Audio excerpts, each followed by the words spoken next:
But so I just thought we'd stop here because you can get a view over some of the fields that I was talking about in my presentation. So this is one of those enclosed blocks that I was talking about. This is the block that we call home farm, just because it is around the farmhouse, so it's the home farm.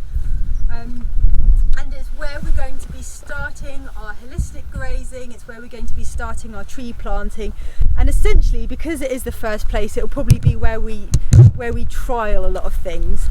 The plan that we have is completely new to us. You know, we've only had the farm for a year and a half, so we've never tried any of this here before, and it will be trial and error. Like, I'm quite aware that some things are going to work really well and other things probably aren't going to work that well, and so for us it's just going to be a case of try it and see, and if it doesn't work, go back to the drawing board and try it again. So hopefully over the years it will just be something that you'll be able to see develop.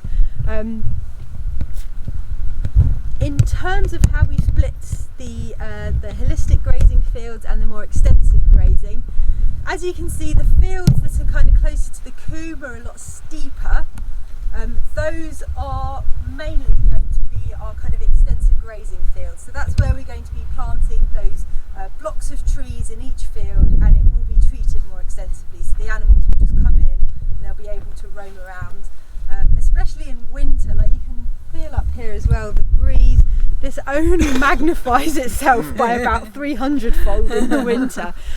Are you going to literally do square blocks of trees, or are they going to be a bit more? Well, this is the question, isn't it? We would love them to be a bit more, and that's what we're going for. Human nature is that things end up in straight lines and in blocks. So we're going to try our best to make it as, obviously it'll be like areas of trees with haphazard planting, but we'll just have to see how it ends up, really. I think each block is essentially going to be roughly a hectare big, and the reason we've decided on that is because we can then modify the size of the blocks as and when we need it. So if we need to split the blocks down using temporary electric fencing even more, because we think that that's benefiting the holistic system better, we can do that. A lot of it will also be determined by the lie of the land. So we've got that lovely plan that I showed you, and it's all split up into nice neat little blocks, but actually when you go and walk the fields, it is a bit of a different story in some places because of the way the land kind of undulates. So the plan is there to kind of keep us on track, but what really matters is when we go out and walk the field. So what we've been doing, that field that you've just talked about, we've split that one into 6 in the end, and that was because we went out and walked it, and we've been putting like electric fence posts down to show where we're going to put the more permanent fences. And we actually looked at it, and we were going to split it into 4 first, but actually when you stand in the field you're like, bloody hell, we could actually split this into 6 and still have those big like 10-metre shelter belts. So a lot of it does just come down to, you know, what the land feels like when you walk it. How many trees will you plant in a block in those 6 blocks? In those 6 blocks, so roughly the guidance we've had from the Woodland Trust is for planting wood pasture, you're looking about 35% cover per hectare. So it's whatever that equates to in tree planting.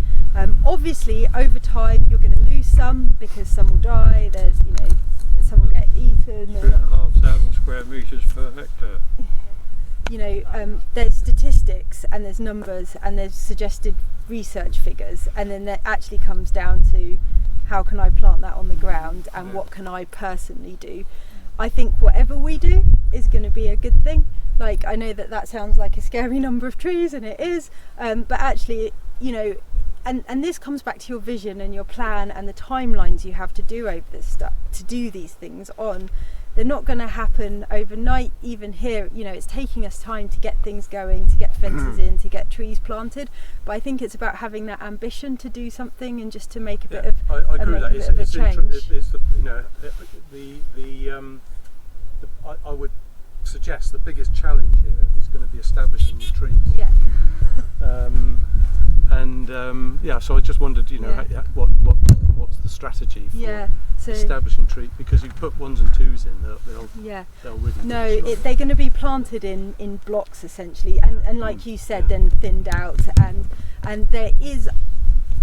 we are aware that given the weather here, it is going to be hard to get these trees away, and we are keen to and that's what we're doing in sections as well, to try and learn lessons, look after them well, so we plant them, we mulch them, we kind of make sure the animals can't get at them, so they have the best start in life, and then just learn lessons from this block. What have we learned about species does the best here currently? What have you got that likes growing? So hawthorn does really well here, as you can see from the it's hawthorn, willow, blackthorn does really well here. We're starting to see beech and rowan coming up in places as well. Beech, actually, a lot of the hedges here have smaller beech trees in them. That's an interesting one, because in the triple SI, the target is to reduce beech to less than 10% of the whole piece. So actually, we're busy, busy felling them. Yeah. I think we were in the other group. We were talking about this idea of we're in this kind of weird place in time and political environmental history where things are sort of in flux at the moment. We're in chaos. We're in essentially we're in chaos, and we've kind of been and we're at a time when designations are saying one thing, but actually current science and best practice is saying something else, and I know that doesn't make things easier, but I think we are in a time of change and things are changing, and having that good diversity of species given climate change and given tree diseases, and as we just heard, animal health. The more diversity you can have in your planting, the better, really. And we also, if you look at the historic planting and the way the schemes have worked, the planting designs have always focused on the climax, what was considered a climax habitat in terms of planting the final canopy trees, whereas actually the thicket woodland and the succession that goes through before you get to a climax woodland is much more diverse and has a lot more potential, and provides the nurse and protection for the mature trees, which is going to be really important in such a exposed site. So increasing the amount of planting of pioneer woodland species which create the conditions to allow the final canopy trees to come through, it needs a lot more consideration within planting.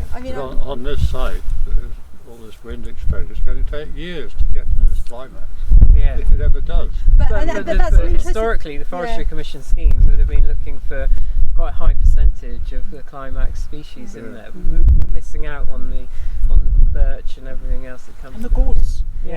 Sorry, we're going to run out of time. Sorry, I'm going to delay my But one thing I just also wanted to say is that I went to a really interesting talk very recently by a chap called Franz Vera. I don't know if any of you have heard of him, but he's all about this kind of grazing herbivores in a treed landscape and this idea of wood pasture. And actually, he says there is no real climax community. It is all just a cycle of things growing and dying and growing and dying. And so we as humans have a very fixed idea of actually everything should be woodland, but it could be a lot more complicated, as things always are, than actually we give them credit for. Do we have time?